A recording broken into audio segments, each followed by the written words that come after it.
you going to listen to a podcast? Do you like scary podcasts? What's your favorite scary podcast? Well, it better be Guide to the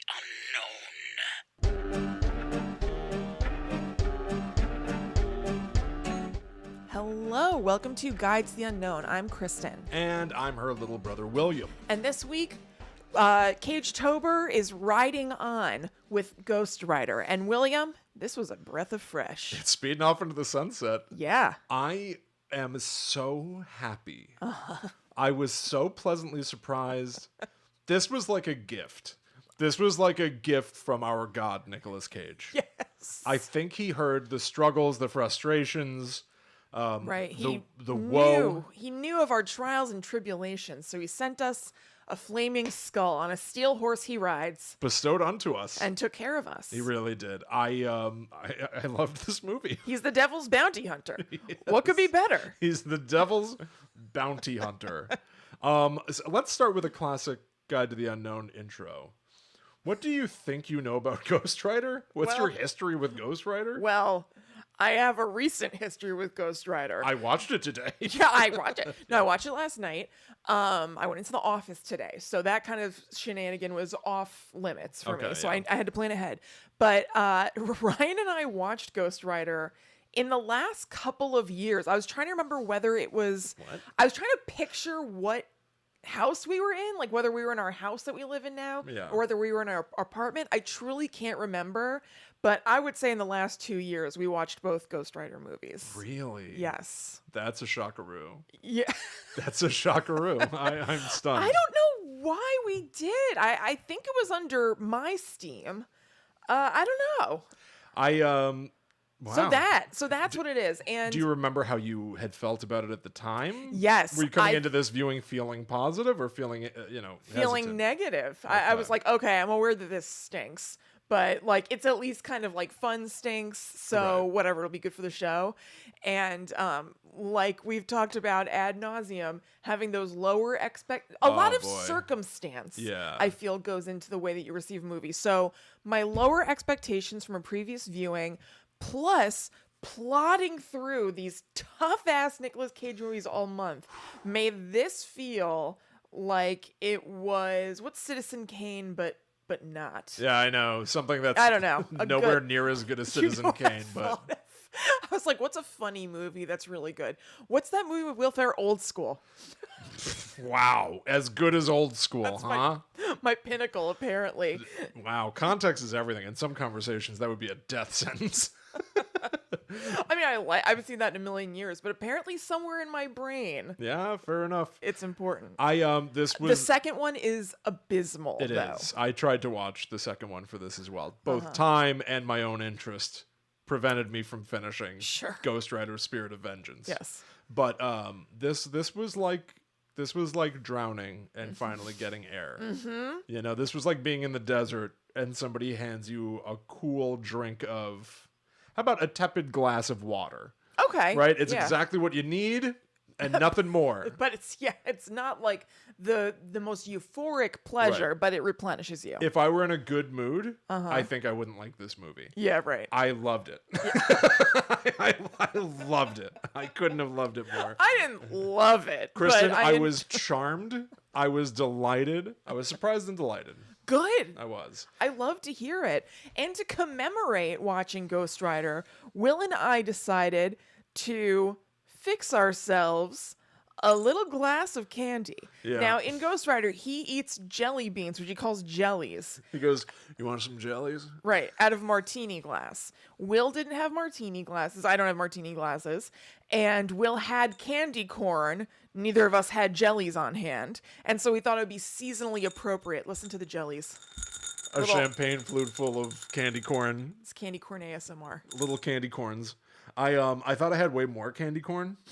Yeah, I gotta say I'm a little surprised to see. There was a huge bag of candy corn in this house 2 days ago. Really? And when I went to fill, I don't like candy corn. When I went to fill champagne flutes, this is all that was left. I figured when I walked in and saw that, I was like, oh. I will admit to having had some. Yeah. I am not the reason why there is only one champagne flute of candy corns. Zoe. Zoe. Kid's got a sweet tooth. Yeah. So let's talk about Ghost Rider. I did the same thing that I've done for the past couple of movies. I have written down, I've got the tagline, I've got a synopsis just for people who may not know.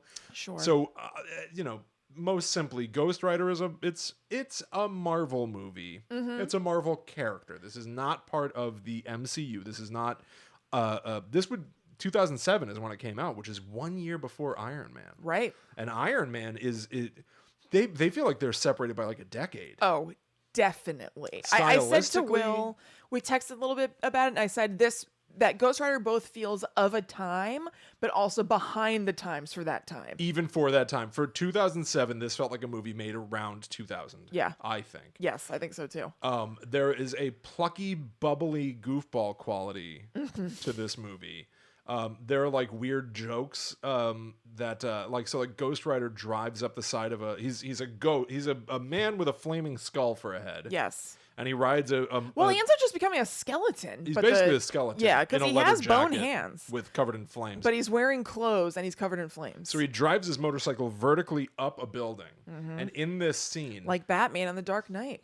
It's the exact same. Oh, and in Batman Forever. He drives. Oh yes. There. That's right. So, in this scene, the police are trying to chase him, and a cop over a radio goes like, "Deputy, do you have eyes on him? Where is he going?" And the guy goes, "He's going up." Up. Like theatrically up. Yeah. And you pan up, and as he's going up the building, his fire motorcycle is melting the glass he's driving on. Yep. So there's an old window washer who's squeegeeing the windows, and he squeegees. He turns to dip his squeegee into a bucket. Ghost Rider drives up the window, and when he drives back, the window's melted and busted open, and we're treated just like a teeny moment of like, what? What? Do you see why this would be so refreshing? Oh, these jokes in the context of Cagetober. This is like, it's a barn burner. oh my gosh. Absolutely. I would go to Madison Square Garden for these jokes in the middle of Cagetober. Absolutely. But they also scream like early 2000s kind of campy. Yeah. It's like the Fantastic Four movies they yeah, did not with even Michael corny. Chiklis. Not campy, corny. Corny. Yeah. Yeah. But I was enchanted Chiklis. with Michael Chiklis. He was the thing. I know, but he's a funny one to call out of all of them. It's like Chris Evans. And Oh yeah, it is Chris Evans. Yeah, Jessica Biel. It's Captain America with Michael Chiklis. With Michael Chiklis. The commish. I think about that as a Chiklis vehicle. I guess it was. Yeah. Although he needs no vehicle. It's a man who needs no introduction. He played the commish. He played the commish. I would commish in a picture of him. A painting, a oil painting for my home of him is the thing. Karen and I used to watch the commish together. Really? Yes. What a fond memory to have. It is. Oh, at least we can remember better days when we used to watch the commish all the I time. should have it's too dark. Never mind. Yeah, you're gonna go some real morbid places. It is our way. Eulogize her and talk about the commish. The commish is a big deal. Yeah, exactly. We also watched Are You Being Served, which was like some weird British sketch show. I've never even heard of that. Yeah.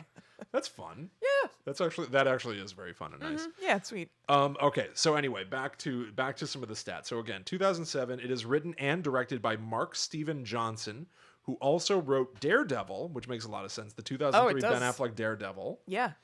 And I want you to take a sip. Grumpy Old Men. I thought we were going to get a spit take there. It almost happened. I don't know if you can tell, but Kristen's being very quiet because I think something went down the wrong tube. It didn't. It almost escaped out the right tube. Okay. Just a couple beads right there. He wrote Grumpy Old Men. And Grumpier. I love grumpy and grumpier old men. So, Ghost Rider might be part of the Grumpyverse. Whoa. I'm trying to think if there is Sam Waters. No, that's not Sam Waterston. No. But Sam Elliott. Does he ever? Jack Lemmon. No, you idiot. I was just thinking about whether the guy that I just said, Sam Elliott, who's in Ghost Rider. Yeah. I was just trying to think, does he appear in Grumpy Old Men anywhere? Oh, playing the same character? Well, no, but maybe somebody else, but that's his secret life, is that he's like Cade or whatever. That would be great. Yeah. But I was shocked by that. Anyway, Ghost Rider was his last writing job for 11 years. Okay. until he wrote Christopher Robin. Which, Okay. by all accounts, I've heard is a very charming movie with Ewan Yes, McGregor yep. and Winnie the Pooh running around London. Did I see that? I think I might have. Seems like it would make you cry, Yeah, I think I did see that. and that you would avoid it because you know it's going to make you cry. I know. I think it was when I had the AMC stubs and I'd go to see things all the time. Oh, okay. Yeah. So the tagline is, "Long ago, he made a deal to save someone he loved." Which I don't think really conveys That's not a great enough. tagline. No, there's no excitement. There's no adventure. We don't know. The whole thing is what resulted from that deal. The and premise, that tagline doesn't Yeah, tell you. For all we know from the tagline, it worked out great. 100. Yeah, you're right. And he's fine. Yeah, he made a deal to save someone he loved. That's fantastic. Yeah. Oh, good. I'm glad he saved someone he loved. Yes. Good, Story good, over. Good for him. The synopsis from IMDb, the shortest one, which I thought was the most succinct. When motorcycle rider Johnny Blaze sells his soul to the devil to save his father's life, he is transformed into the Ghost Rider, the devil's own bounty hunter, and is sent to hunt down sinners. That's right. Now that's close. I actually think it would be kind of fun if it was as open-ended as to say, you know, you work for me now, go hunt down sinners. Yeah. He's given one very specific job Yes. in this movie. It's to hunt down the big bad of the movie, played by Wes Bentley, who you might remember as, he's the guy in American Graffiti who filmed American the plastic Beauty. bag. American Beauty. Yeah. He's not the guy from American Graffiti who pressed ham. No, there's somebody smashes their hams and cheeks against a window in Right. American Graffiti, and it's not Wes Bentley. Right. Trivia. That wasn't Wes Bentley. That could show up on the pop-up video for American Beauty. I mean, for American Graffiti. American Graffiti. This is not Wes Bentley. No. Wes Bentley is the son of Mephistopheles, who is trying to find a scroll. Yeah. The MacGuffin is he's got to find this scroll of a deal that was made a long time ago. Right. And if he gets it, he'll consume a bunch of souls, and he'll bring about the end of the world, basically. So Mephistopheles, who made a deal with Nicolas Cage when he was a young man, Right. like a 20-year-old man, is finally here to say, the time has come, you're going to be my bounty hunter. Chase down, what's his name, like Darkface or something? I don't know. I don't remember. Blackheart. Blackheart. Okay. Blackheart. Yeah. And stop him. That's your job now. Now, is this the same Mephistopheles who's part of the larger Marvel universe? Yes. Okay. Now, I Mephistopheles... don't think it's going to be played by the same guy. I don't think so. I don't... Now, Mephistopheles, to my understanding, I think, if I'm not wrong, I feel like there's a famous comic book story where, like, Spider-Man makes a deal with Mephistopheles to get married or something. To Mephistopheles? Not to Mephistopheles. No, Okay. no, I think he goes, "Will you marry me? I will pledge my soul to you." Doesn't sound like a bad deal. Which is very romantic if you Yeah. pledge your soul to your spouse. Absolutely. Doesn't seem like such a villain to me. Anyway, I know I've got it wrong, but there's a big story where Spider-Man, Mephistopheles, something not so nice happens. Well, I know there was a lot of speculation that Mephistopheles was going to pop up in WandaVision. And that's that right. Okay. he might be playing a bigger role in this Marvel Phase 3? Is it 3? 4 that's coming up. So there are, to my knowledge about Mephistopheles as well, the origin point of this character is based in the story Faust, where Faust sells his soul. Faust is a person. Sells his soul to the devil, who is Mephistopheles. And so that's why the devil in the Marvel Universe, I guess, is named Mephistopheles. Yeah. I'm not sure if he's literally the devil, but he is, for all intents and purposes, at least to my knowledge, the devil figure. Yeah. And as far as Ghost Rider is concerned, I have some light history about the character itself, which is pretty interesting to Yeah. me.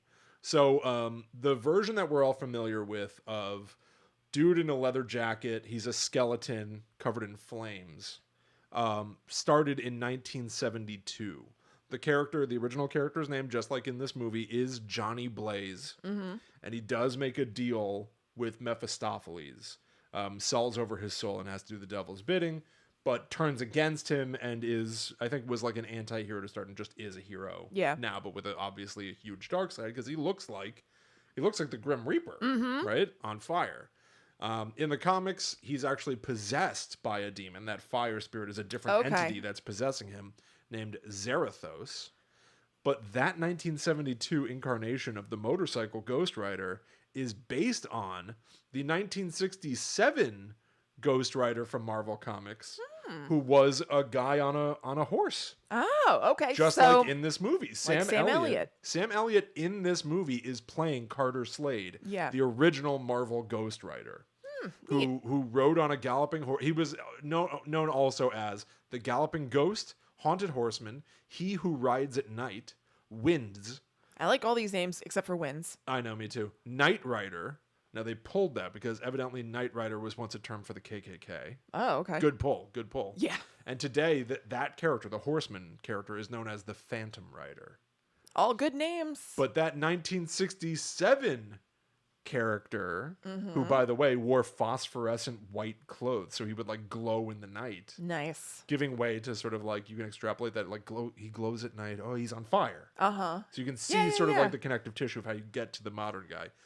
That 67 character was based on something even earlier from a different company in 1949, where the original Ghost Rider outside of the Marvelverse was named Rex Fury, and he was in horror-themed Western comics until the name and the motif both lapsed, and Marvel then made their own. Oh, so this has like a long history, way back to the 40s, Yeah. the Ghost Rider, which makes sense too, because to me, this Ghost Rider on a motorcycle idea... It's funny that was made in the 70s, because this feels very much like a 90s Yes, it does. kind of character to me. Yeah, like Harley culture. He's on a badass motorcycle. Yeah. He's got a I leather guess there's a jacket thing in with the studs. 70s though too. You know, True. like somebody with like a big handlebar mustache riding a motorcycle that has really high handles. Totally. Like Easy Rider. 100%. You're absolutely right. But it also certainly felt like it's rooted in like almost like a fad of a time. Like our entire character has to be on a motorcycle? Yeah. His identity is that he's a rider. And Yeah, what he's he like- rides is a badass motorcycle. He's like a sentient tough guy tattoo. Yeah. You know what I mean? Yeah. Of like a cool motorcycle with like a skull on it. 100%. Yes. Yeah. But what's kind of fun is that, like with Carter Slade and stuff, even though these characters were made up in the 60s or the 40s, depending on how far back you go, they were written to take place in like the 1800s. Yeah. So they have they imply a long history of literally having been cowboys, being riders. Yeah. Which, by the way, horseman is such a better name than cowboy. Yeah. Absolutely. Would you rather be a cowboy Or a horseman? A horseman all the way. Right. Now, I thought him having that horse, I didn't realize the history here. I thought that it was a clever steel horse I know. sort of thing. Well, as Bon Jovi said, on a steel horse I ride. On a steel horse, Sam rides. Now, I always interpreted that song, Dead or Alive, on a steel horse I ride. I thought it was a big, clunky, like, robot horse. Not some cool Harley. Yeah, it's a cool Harley. Yeah. So I thought it was like a visual play on words. I know. It's so direct to go like, well, we shouldn't do a horse. That's a bit antiquated. What's another, like... What about a steel horse? Steel horse. Yeah. A motorcycle. It's... I think there's a modern Ghost Rider. I think his name is Robbie Reyes. He is. Yep. Oh, you already looked this up. Well, no, I wrote an article about this for Hunt a Killer last year. Oh, right. I forgot about So this. I wrote an article about like kind of horror themed Marvel characters. If you just Google Marvel horror Hunt a Killer, it'll come up. But yes, it is Robbie Reyes. So you've already got the deets. Yeah. But got he the deets. drives a cool car, which is more in line with like a Batman or like the Shadow Yeah. or something to me. Yeah. I don't know why, but motorcycles feel old to me now. I don't know. Maybe it's because Ryan had a motorcycle for a little bit. Doesn't seem that old to Feels me, very but now, yeah. yeah, very hip. What are your? We get a lot of like origin story stuff. Well, wait, before we move on, Oh, I have okay. a piece of Johnny Blaze history from the aforementioned Hunt a Killer article. Yes, please. I want to mention that in the 90s, that Johnny Blaze, Morbius, who's that weird like bat vampire guy, and Blade had their own mini Avengers style group that was called the Midnight Suns. The Midnight Suns. Yep. S-O-N-S? S-O-N-S. Yep. Like the Sons of Midnight. Yes. Midnight is our dad. Correct. Because they were fighting against the mother of demons, Whoa. Lilith, because Lilith opened an interdimensional rift with plans to take over the world with her children, who are known as the Lilin. Oh. So they were helped out by Doctor Strange, even though he wasn't officially part of the Midnight Suns. Okay. And a whole bunch of lesser known characters that included somebody named Elsa Bloodstone. And they were able to reverse the rift and exile Lilith and the Lilin. Wow. Okay. Yep. I'll tell you what. By the time we get to the end of this movie, and Nicolas Cage, Ghost Rider, is on his motorcycle next to Sam Elliott, Yeah. Ghost Rider, on a horse. I was looking at the two of them and I was like, make a movie called Ghost Riders. I would watch a I team love of Sam these Elliott. people. I Yeah. think this is really fun. And I will admit I'm a little puzzled over the stakes of this particular movie. Yeah, I don't know exactly what the stakes are. It's a little- now that you say that. It's a little muddled. I mean, he just has to do it. And it's also Is so basically it, right? Yeah. He's just gotta. this movie is supposed to be silly, Yeah. and Spirit of Vengeance is supposed to be badass. Yeah. So between the two, I don't think that we're given the greatest impression of what's strong about the character of Ghost Rider. But I will say that scene of two Ghost Riders side by side riding off to face Yeah. off against the bad guy, I was like, maybe I should read one of these books. I would check this out. What's like So- the best Ghost Rider thing? Like, what is the Ghost Rider story? I would read that. Yeah. Check it. I mean, look around for it. So is Sam Elliott like 1,000,000 years old then? I think so. Yeah. And is the implication that Nicolas Cage is going Is to immortal. Yeah. Is he I gonna- think so. I think that's why he has all those gnarly crashes that Donald Logue says he should have died from. Right. But he's got the power of Mephistopheles keeping him safe. fantastic on the nose dialogue about that too. Donald Logue on their tour bus goes like, "It's like you got like an angel Yeah, I looking know. out for you, man." He's like, or a devil. He stares out out the the window. window, Yeah. forlorn at his own reflection. Eating his jelly beans. Ah, his jellies. He has jellies. Constantly eating jelly beans out of a martini glass. I know. In two I'm different telling you, I like locations it. at least. Yes, he was doing it on their, I guess, tour bus or train or whatever they were on, and in his home. So he specifically makes sure that he has a martini glass full of jelly beans. I guess maybe those are the only items on his rider. Want some jellies? And it was only yellow and red jellies. I know. So I wonder if can you buy like a solid bag of like Starburst, yellows and reds? I think it was a sight gag. It's a passive reference to the notion of like only bring me the brown M&Ms. Oh, or fire. He's consuming the very thing he is. it's so clean. It means Yeah. so much. I think you're absolutely right. Were they literally yellow and red? Yeah, I think so. He was only eating the fire colored ones. Well, then why no orange though? I think you're right. I guess yeah, maybe. I think you're right. Yeah, because otherwise that's not a normal pack of jellies. No, it certainly is not. Right. A normal pack It of would jellies. have to be a deliberate move. Or here's another option. Nicolas Cage in real life only liked the yellows and reds. That's a fascinating option. But here's the real question. If it's only the yellows and the reds, where are the rest? Donald Logue definitely ate the other jelly beans. ate the rest. I would have.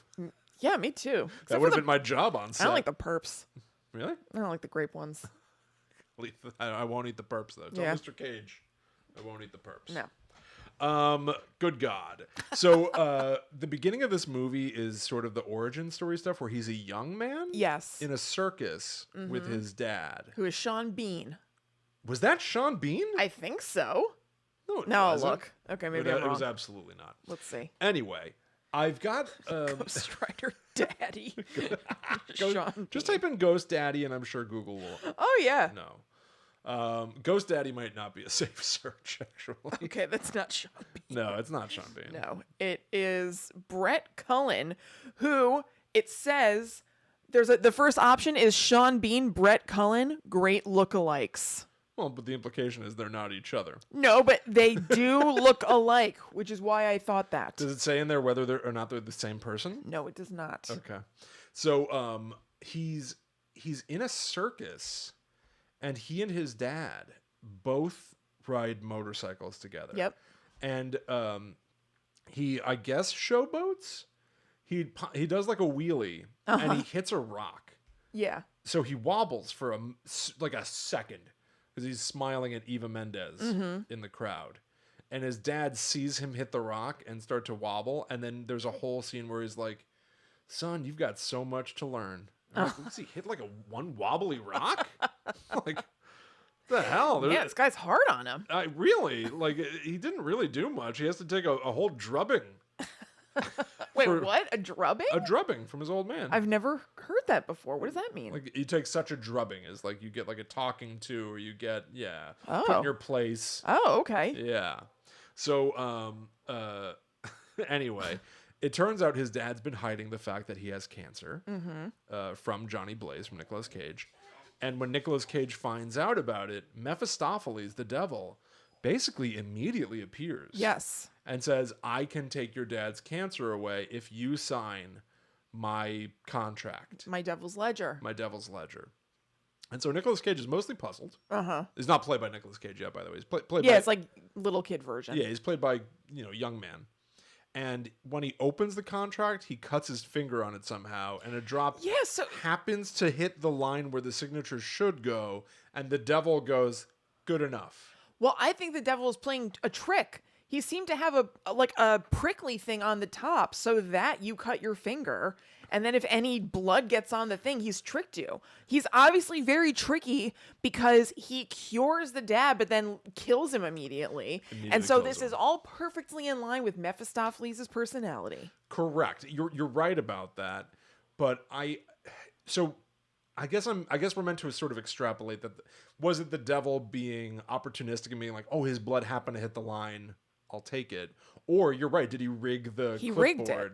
There's like a needle sticking out of the top. So I wish there was a scene later in this movie then where Nicolas Cage, speaking to Mephistopheles, goes, and another thing, you tricked me that day. You put a prickly thing at the top of that clipboard, didn't you? Didn't you? Didn't you? Didn't you? Also, did you see Mephistopheles' shadow when he walked by? Of course I did. It was like a frail lizard. Yeah, they were driving the point home that this is some sort of like demon creature. Other god. So similar to like a vampire or somebody looking in a mirror and you don't see their reflection. So you're like, oh, they're a vampire. You saw this guy's shadow projected onto the wall of like this tent, and it's like a little like demon lizard hunched over. Like a frail creep. It didn't look intimidating. It looked like Mr. Burns' shadow. Yeah, I don't know why they had him hunched over so far. And I was just like, oh, the secret is he's actually infirm and you could defeat him handily. Like, what? This is weird. Have it be a big gargantuan El Diablo. Have it be that thing from Fantasia. What thing from Fantasia? There's a big devil in Fantasia. Oh God. Have it just be like a big muscle-bound thing. That thing's, yeah. Right? Why would you make it be like a... I have no idea. Pencil-thin cretin. I don't know. Very frail. Very incredibly frail. So as he's when they're talking in the deal, and I loved this. This was wonderful. This is clearly a bit of direction, a bit of character work, and a bit of fun. When young Nicolas Cage is being like, you can save my dad? What could you possibly want in return? The devil theatrically looks around as if appraising, like, maybe let me think about it. Maybe I'd take your bike, or what's that over there? Some elephant dung? It is the circus, after all. He like looks around as if he's trying to pick which object. And before he said it, I could almost say it with the movie. He snaps onto Nick Cage and goes, your soul. I was like, this is awesome. I know. This is so great. This is the bee's knees. I'm so enchanted by this movie that I could... You're plotzing. You can write it while you're watching it, but it just click. How about your soul? Whoa, shock! Oh, okay. Shockaroo! It's so good. But anyway, like I said, I guess this is the devil's wager. The trick of doing... Devil's bargain. So the dad is cured of cancer, but the devil kills him the next day. And it looks like he killed him by making him slide to a comfortable stop on his motorcycle. Yeah, right. And then just, I guess he's dead now. I guess so. I guess it was less comfortable than it looked because, yeah, it wasn't like a super gnarly crash. Yeah. But it's very dramatic. And even, like, the dad's death is just him going, like, Right. just, like, dying. It, like, happens so Look, fast. not a bad way to go. I think in the autopsy, they'd be like, We don't know. Yeah, was this guy drugged or something? He's He really went gentle into that good night, even though he was like on a flaming motorcycle going over cars. he shouldn't be dead. This doesn't make any sense. So when we fast forward to the future, Nick Cage has now been having a solo career where he's basically like a rock star, evil Knievel, badass. Yeah, I mean this. But he's always moping and doing like Blue Steel from Zoolander. He's never quite happy. Well, also his hair is very much like Zoolander's hair. So on IMDb, it says that it took 3 hours to apply his wig every day. Why? What was going on? It looked like it took about 5 minutes to me. Totally. What must have been happening? Don't know. It's basically like George Clooney's Caesar from ER, but black and puffier. It's bizarre. Yeah. Maybe something Nick Cage did made it take 3 Yeah, hours. maybe. Right, because that doesn't seems like a pretty standard application. He's It's just not a very constantly, like, special wig. posing and talking and Right. dancing and stuff. So, did anything stand out to you that you thought were kind of Nicolas Cage isms that he inserted into this? Yeah. Okay. It also I'm says gonna- on IMDb that he wrote part of this. I actually forgot to look at the IMDb for this, so I'm glad you did. Yeah, it's fantastic. Of course he did. All right, here's the first one chronologically that I was like, okay, this is all him. Is he was listening to the Carpenters backstage before going out to do some motorcycle tricks, and Donald Logue comes in to say something. Donald Logue is like his manager / best friend. I love Donald Logue. Oh yeah, I do too. And he was, and Nicolas Cage was like, "Shh, you're stepping on Karen," meaning Karen Carpenter. But nobody would know what he's talking about. Right, and just it's 90% of the audience doesn't know what he's doing. no, it's really out of place. And then he starts guzzling coffee straight from a coffee pot. Yeah. This is as far as I can tell, what's different about him but in these years where he grows up is that Mephistopheles just doesn't let him get injured. Yeah. So is that why he's chugging an entire pot of coffee? Can he not feel anything? Is that think scalding so. hot coffee that he's drinking? I don't know. Because he's a ghost with a fire head. So if Ghost But with a he fire hasn't- head drank he coffee, hasn't been yet. but at that's this my point. point. Yeah. He doesn't have a fire head yet. If he had the fire head when he drank a whole pot of coffee, I'd be like, yeah.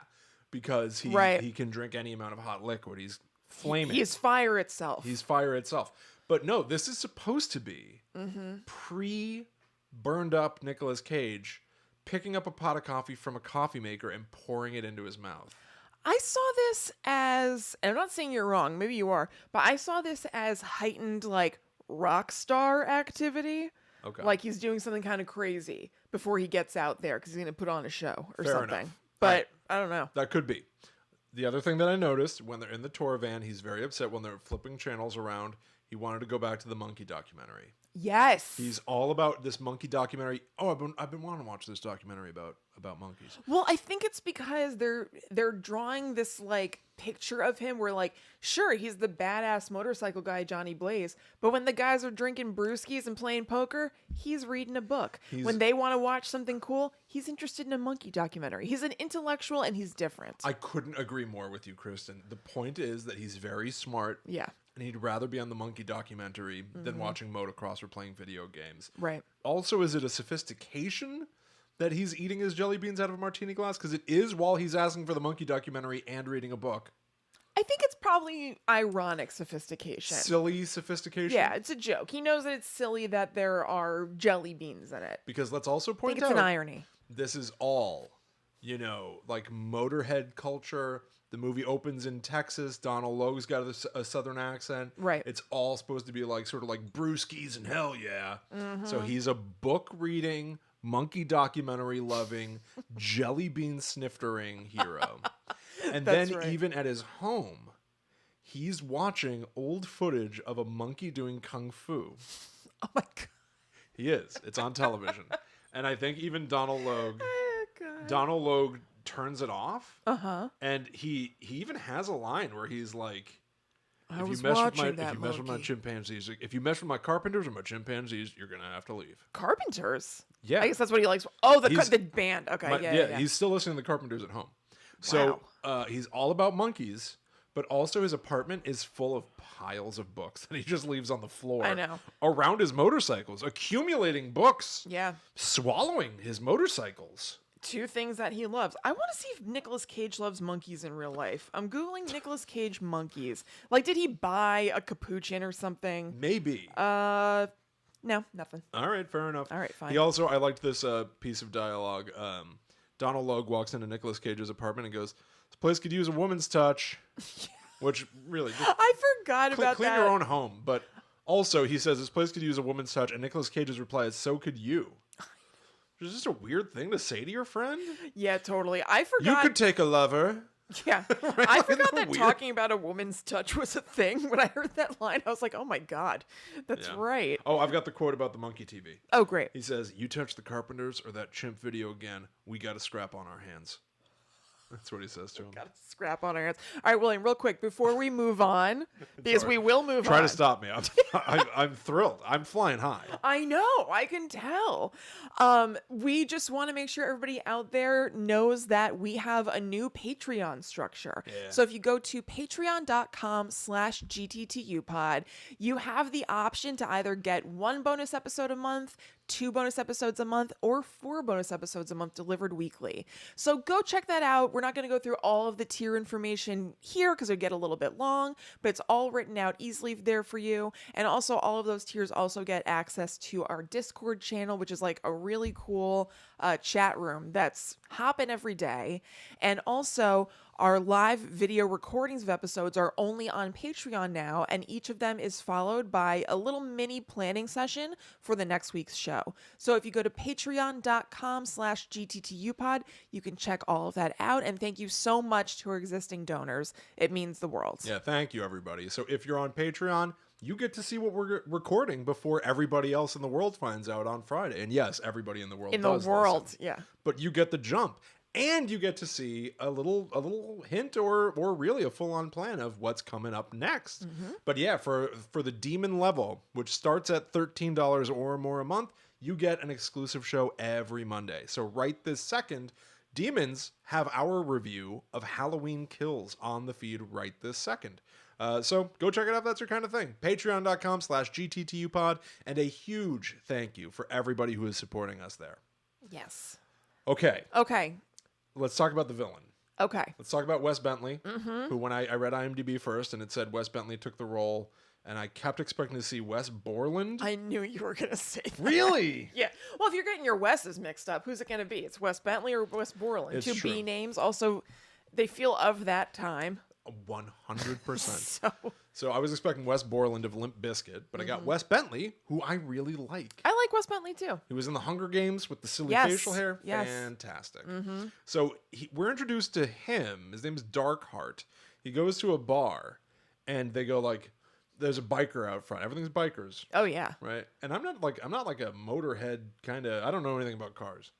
So No, I think me I'm neither. missing a whole part of this movie, which is supposed to be the thrill of like hero shots of like this motorcycle sweeping Yeah, around and stuff. Totally. that I stuff- think it's like a low rent Fast and the Furious for motorcycles. A little bit. Yeah, Yeah. a little bit. So this Hell's Angel guy outside says to Darkheart, "You're not allowed in there. Only angels allowed in there." Which is like, again, just very on the nose wordplay, but I know. in a movie where I'm not expecting anything more, and I loved it. Sure. But so Darkheart is able to touch people and kill them. Yeah, he like saps all of their energy. What happens to them? I don't know. It seems like they like shrivel like a prune. Like a little grape. Yeah. They turn like a purpley blue, gray. They squeeze. They get all like thin and stuff. Yep. And it looks good. Yeah, the it does look effect good. looks good and Yeah. spooky and weird. So anyway, he goes into this bar, and then all of a sudden, I was very puzzled. He turns around, and other creatures just start appearing. Other monsters. He goes, I know. Somebody just like swirls in and appears in a chair like, Darkheart, what are you doing here? And their names are all funny. He goes, hello, Gressel. Wallow, what are you doing here? And then he goes, Abagor? Is that you? I think Abagor looks like shit. Abagor? It was like- Abagor, right? Are you thinking of the person with like a really long hair wig? Oh, yeah. Okay, We that- all know which one looks like shit. Yeah, Abagor. That wig was way too voluminous. He looks It's like Justin Theroux in Zoolander. Ew. No, right? No, no, I don't think so. Why? I thought he did. Why? Just because of the long hair? But he's also got like this like grunge look to him. Yeah, no, he just definitely looks, does. He just looks horrible. Yeah, I mean, he looks terrible, and it looks like they piled like 6 wigs together. It's Yeah. very silly. He also looks a little like Jack Black, and I Still Know What You Did Last Summer. There's a comedic vibe to him rather than a cool vibe. And he's clearly supposed to look cool. I don't know. I feel like it's a cool vibe that's just flopping. I don't think that. I think he's all supposed these to be henchies goofy. are supposed to look cool. Yeah, absolutely. So, but yeah, Gressel- Abigor was the standout for me in a bad way. Abigor. I just couldn't believe it. But I was really like the name Wallow. Wallow. Gristle, Wallow, and Abigor. Wallow. So they're all elementals. We'll find out. So Abigor, I believe, is the earth, Okay. right? So he like spins in as like cinder and I guess dirt. Whatever. He's a dirt man. Yeah. And then Wallow is water. So he gloops It bloops up. together. He bloops together, and then his eye starts dripping off his face. Oh, yeah. So he wipes it away, and a different eye grows in. Right. So that's kind of neat. I kind of like But that. he looked sloppy and Yes. repulsive. Wet. And the second I saw him in that bar in Texas, which is all dusty and Yeah. dry, I was like, this poor performer. They've got to slop and slime him up every day for this. You're absolutely right. He's probably like coated in Vaseline. He's a slime man. So he Yeah. has to be slimy all the time. He's probably spent 6 weeks covered in slime. Oof. Disgusting. And then, yeah, Abigor with his like dreadlocks that look like a bad wig. It looks like a wig that's not fitted for him. I feel like he looked more makeup-y than everybody else. He also looked Yeah. like he'd been antiqued or something. Like he was very matte and powdery, which I guess is from from being the earth element. Yeah, it's true. But yeah, just anytime they showed him, I was like, look at this freaking guy. I know these poor schlubs. So anyway, now we've got our team. We've got Darkheart, who's the only one that anyone cares about, and 3 weirdos Right. who are gonna work for him, Strange henchman. help him. I'm and they not even entirely go like, clear. I'm not gonna lie. I'm not sure why now. A big question that I had when Darkheart was like, "I'm looking for the scroll of Pontunicus." I was like, "Why today?" Yeah, I don't know. What's happened today? What's the urgency? Maybe what are they we... found out where it was hidden or something. I It's in am- the area. But yeah, no, yeah. there's no, it's not the anniversary of anything or whatever. It just seems like, let's do this thing. Yeah. So we're now getting the setup. This is why Nicolas Cage is gonna have to turn into Ghost Rider. P.S. It's a solid 40 plus Oh, minutes. yeah. It takes a really long Before time. he becomes the writer. But I Yep. was thrilled to have Nick Cage Oh, without yeah. the ghost head whenever I could get him. So one of the last things that he does as superstar Johnny Cage, Johnny Blaze. Johnny Blage, Johnny Blage. He's supposed to jump a football field, Yes. and Donald Logue is like, "Well, good thing you're gonna have a nice soft landing, huh, boss?" Yeah. And then the opening of the ceiling of the stadium opens, and a bunch of helicopters fly in, and then Right. the voiceover is like, "In this death-defying stunt, no one's ever done it before. Johnny Blaze over helicopters." And Donald Logue has a question. He goes, "Just tell me, why helicopters?" And then Nicolas Cage has a flashback to when his dad said, "I'd like to jump a helicopter." Yep. And then it comes back to the now, and he goes, "My dad thought it'd be cool." I know. And I was like, "That's it? So simple. That's all you have to say?" You could even extrapolate. I know this is just fancy talk, but you could extrapolate it into being like, "My dad always said you should always push further, Right. and don't let fear hold you back." Or Like, my dad say- was planning on it and he didn't get to Yeah, do it because exactly. he died early. My dad thought it'd be cool. My dad thought it'd be cool. Is like the worst hero motivation for like a badass thing. It doesn't say anything about his character at all. You know? Actually, I would argue that it does. Well, but like Simple. accidentally. Yeah, he's a It's simple just man. simple. It's true. So he jumps the helicopters. It looks, I mean, horrible.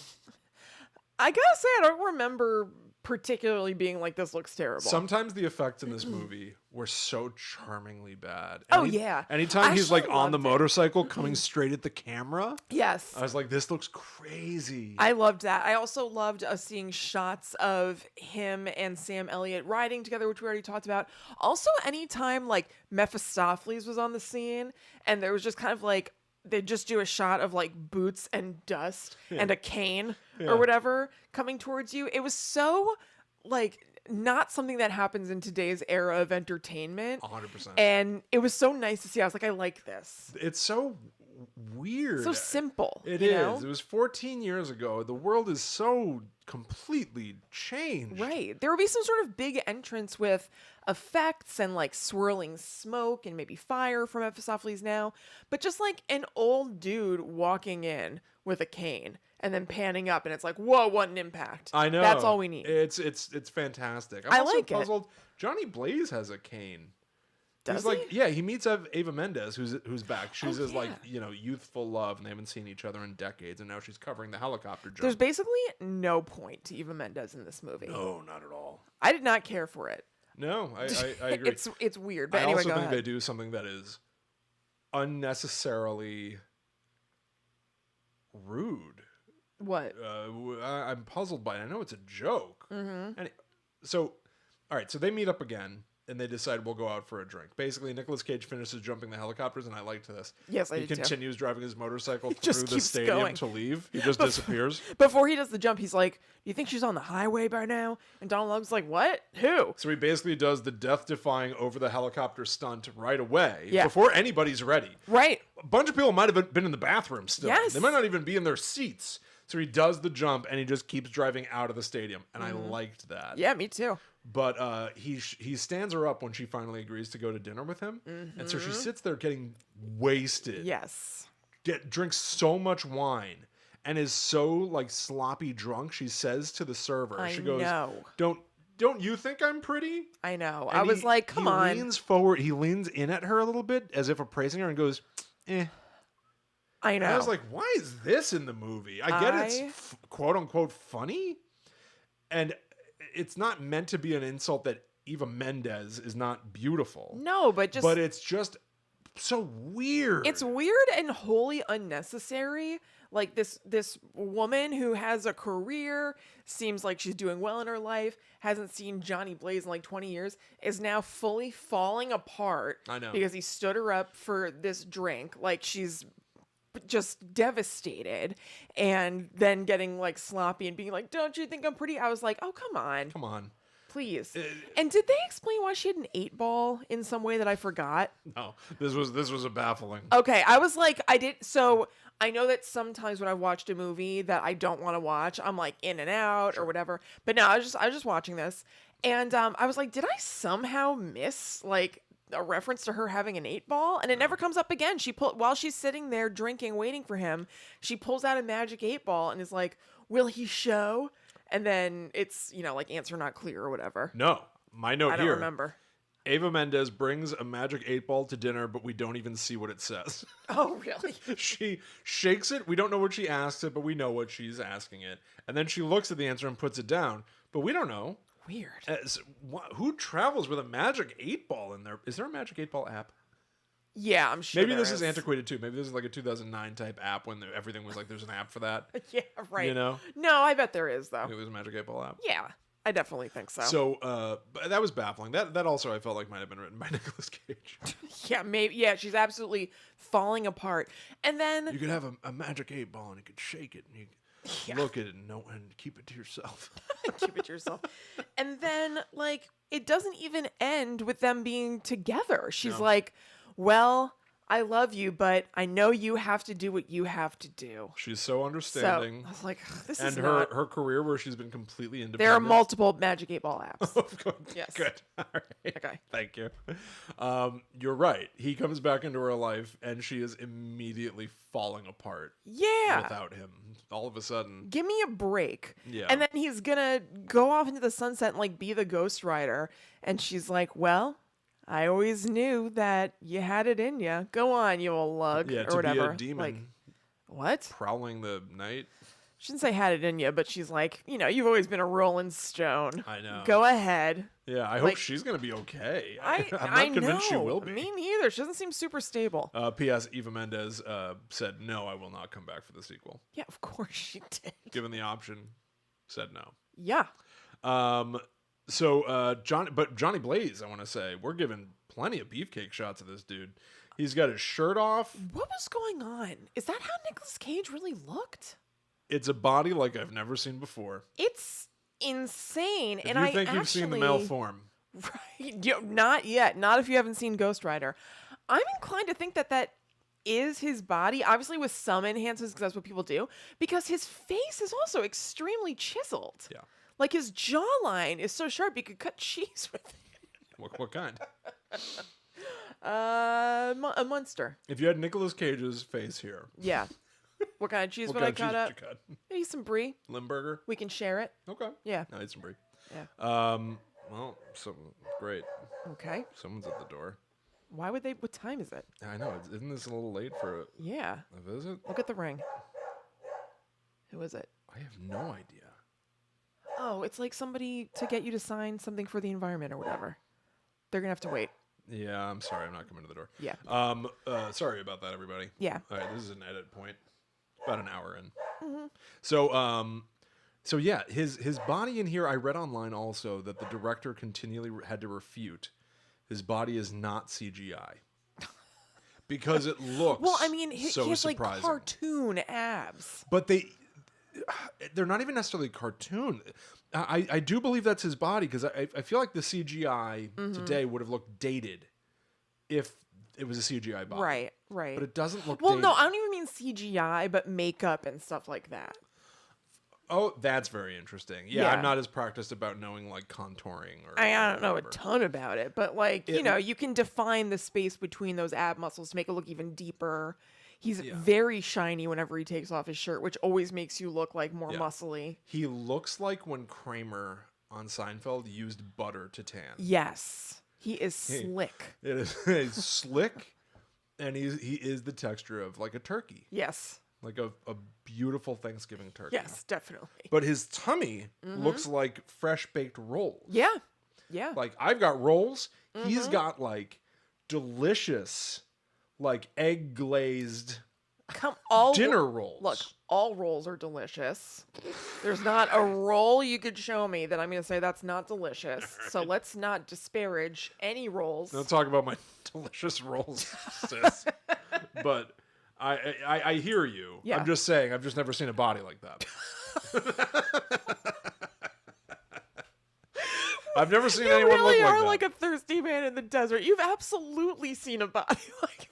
I've never seen somebody who looks like that. Yes, you have. Have you ever seen like Channing Tatum? Kristen, listen, there's a world of He's difference not like. between Channing Tatum. Let me be clear. I'm Well- not talking about how ripped Nicolas Cage is. Oh, okay. I'm talking about the proportions of things. Okay. His body looks different. Okay. You know, Like his face looks different. his face, yeah. His body looks different. See what I mean? That's what. Do you see? That's what makes him stand out. It's what makes him unique. He'd been, you know what? He'd been relying on that face for uniqueness all these years, and he said, "Why don't we throw the bot into the mix? Because guess what? That's unique too." It's very true. Yeah.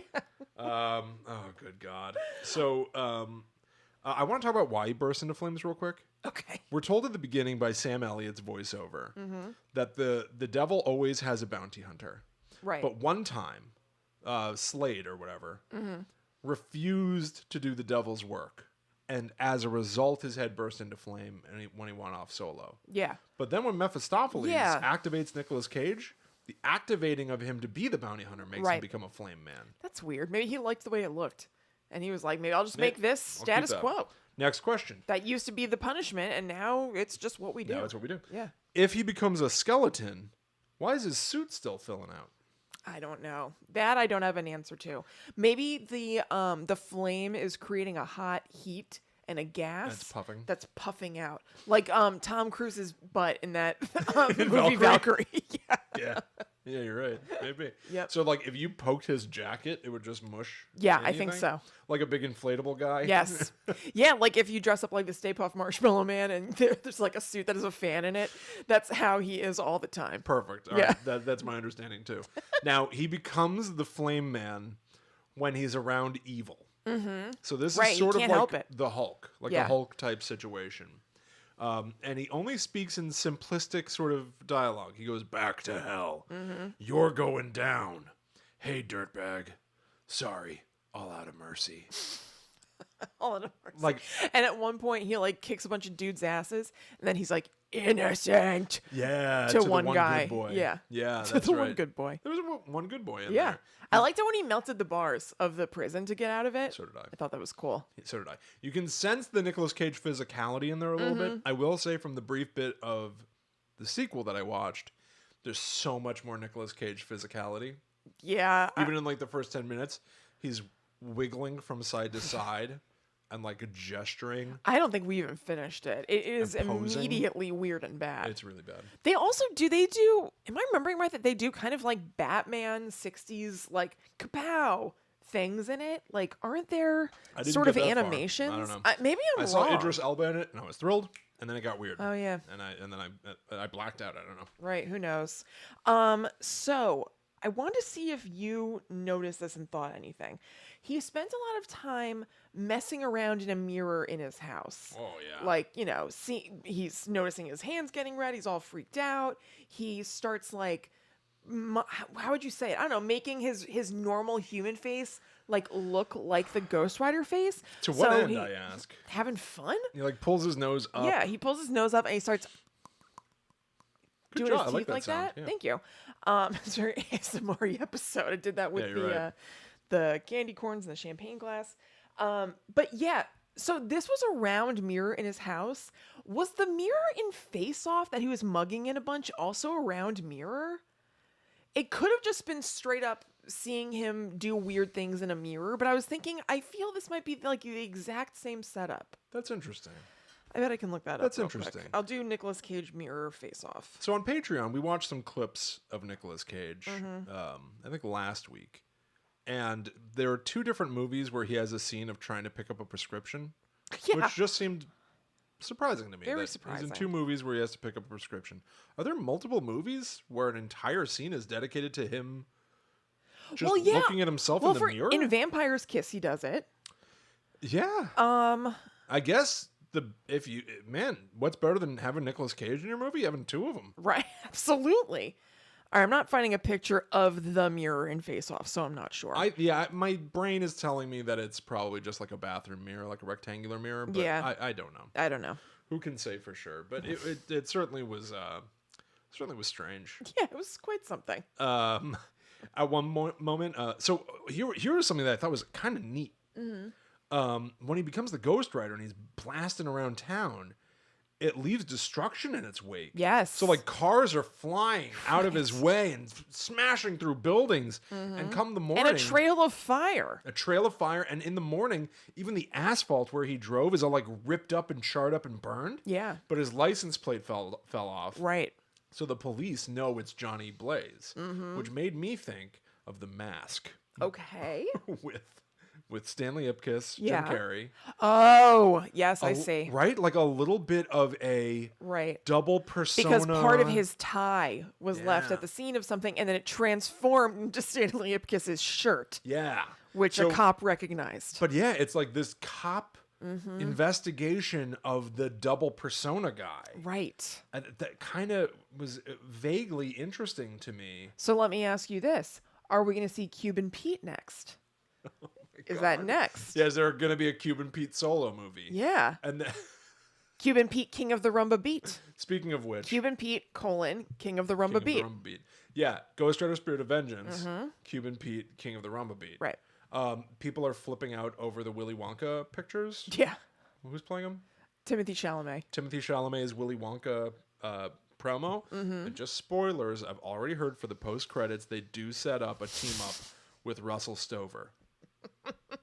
My understanding is that in the Candyverse of films, Russell Stover is forming a team and he wants Wonka in.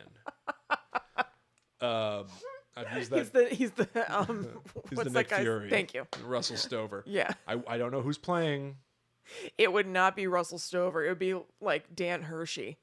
He's like the boss of the Candymen. Dan Hershey. Russell Stover's not a high up there. You don't think so? Actually, in my heart, it would be oh god, what's that kind that I like? Cadbury.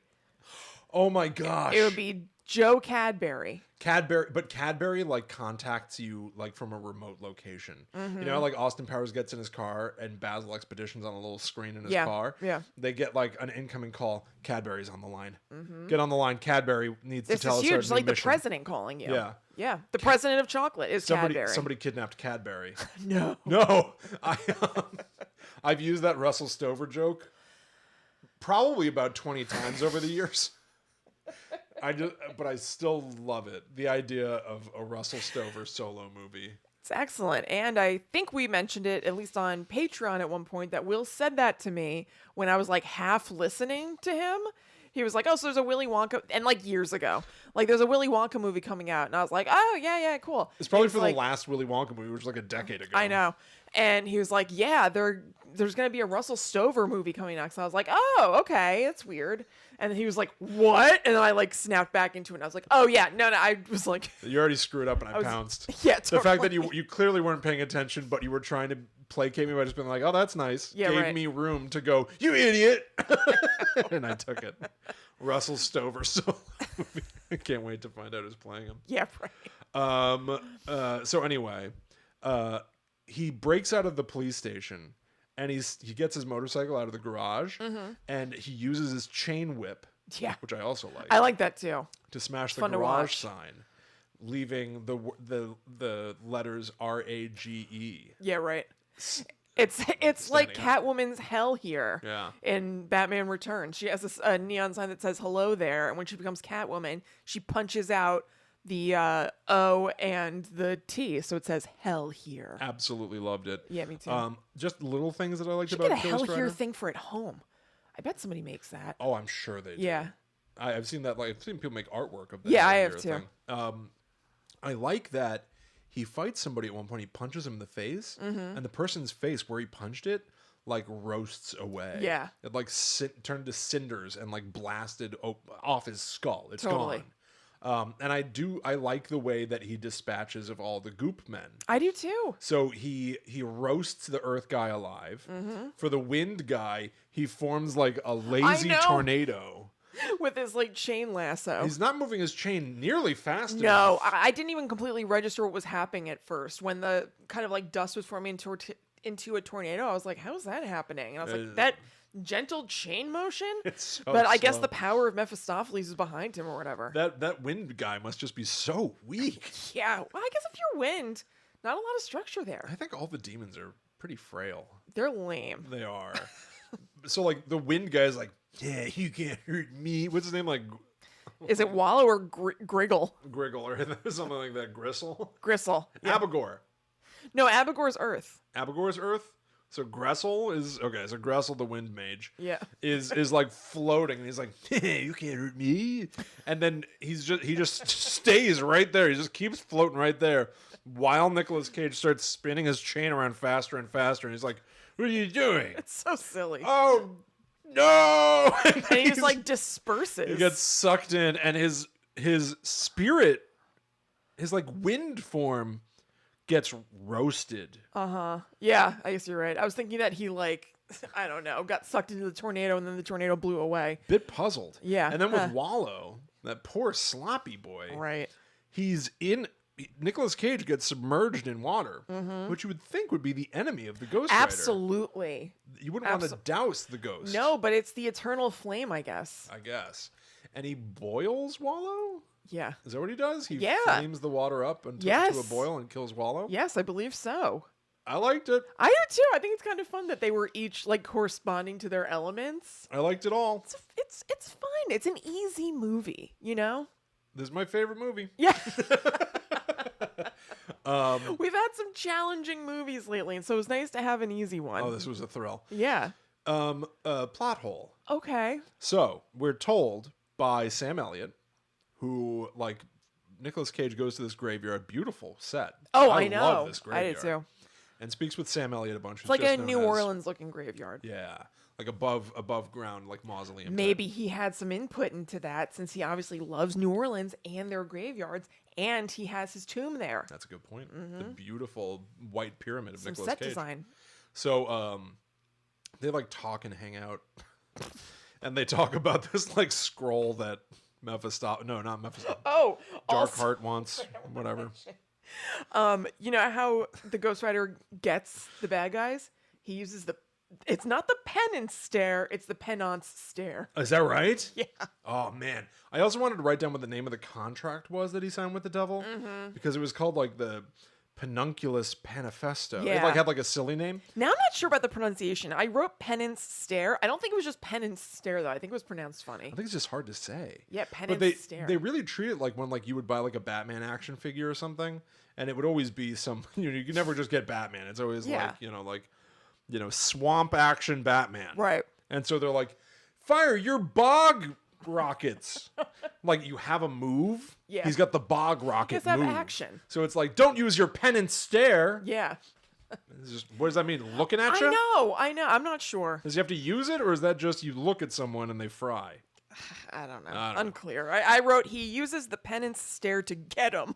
To get him. To get him. So Sam Elliott says that the devil characters can't come into the graveyard because they can't walk on consecrated ground. And as we've already said, Sam Elliott is the original Ghost Rider. And so that's why he's been hiding out here for like 100 years, I guess. People can't walk here. Evil people can't walk here. And yet, Wes Bentley goes into a church. And he approaches just an old priest who's like, what are you doing here? And he's like, you've got the scroll of Cartu.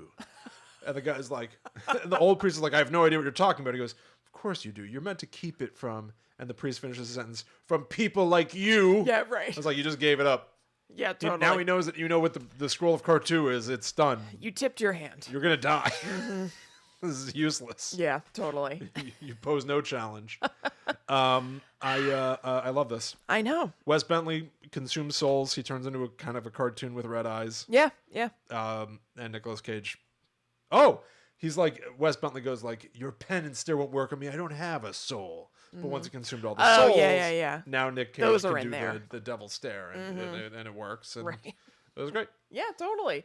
It's a delightful film. So, William, would you recommend people see this movie? I need not ask. I think we're grading on a curve, but I Yeah, would say it's drop everything. All right, I don't feel quite. We're definitely grading on a curve. I would say, yeah, sure. It's very fun. think you I don't gotta think do it. you'll super regret it or anything. I was so happy to watch it. know. It really was. I think it definitely is based on the contrast, Yeah, but I greatly enjoyed it. it's your favorite movie. It is crazy to me that by the time the sequel came around, it was 2012, and the Marvel Cinematic Universe had already been Yeah, I going know. for years, and yet a new Ghost Rider came out with Nick Cage, directed by Neville Dean and Taylor, who did the Crank series. Shocking. Yeah. Shocking. I watched it. Some of the big standouts to me is everything is meant to be a lot more like realistic. Everything's like filmed with like a handheld kind of vibe. It's all shaky cam-ish. The action's supposed to be very intense and frenetic and kinetic. yeah, His skull is no longer white. It's like charred black. As yeah. if It's the less flames- comic booky. very very much so. But I do have this piece of information. They do a catch up at the beginning so that he's like, who am I? Well, I'm Johnny Cage, the guy that signed his soul. Johnny Blaze. Johnny Blaze. I think. Are you maybe thinking of Luke Cage? I'm and thinking that's why of you're Johnny saying that? Cage from Mortal Kombat. Oh, okay. That's why I keep saying that, Okay. because there is a Johnny Cage. Yeah. But so he's like, I'm the guy that made the deal with the devil. It's the devil. It's not Mephistopheles. It's actually a reboot. This movie, I don't remember. the sequel, Yeah. does not follow from the first one. Yeah. So the way they set him up, they're like, Maybe I vaguely remember. Yeah. I'm Johnny Blaze. I do motorcycle stuff. Quote, I did a bare-ass 360 triple backflip in front of 22,000 people. It's kind of funny. It's on YouTube. Check it out. Oh God. All right. And they've got a cartoon of bare butt cheeks flying through the air in front of a crowd. A cartoon. See, I knew there was something going on. There was like some sort of animation-y stuff. Yeah, a little bit. Okay. Meant yeah. to be very like graphic novel. Right. So, and then I've got this piece of trivia from this movie, from the sequel as well. Nicolas Cage, I love this. Nicolas Cage weirded out the production crew when he strode onto the set in full Baron Samedi makeup. What the hell? Baron Samedi, or Samedi, comes from voodoo. It's like a New Orleans-based Yeah. legend, and he's got a skull painted on his face. Quote, Cage still wanted to fully burrow into the part using more conventional makeup techniques.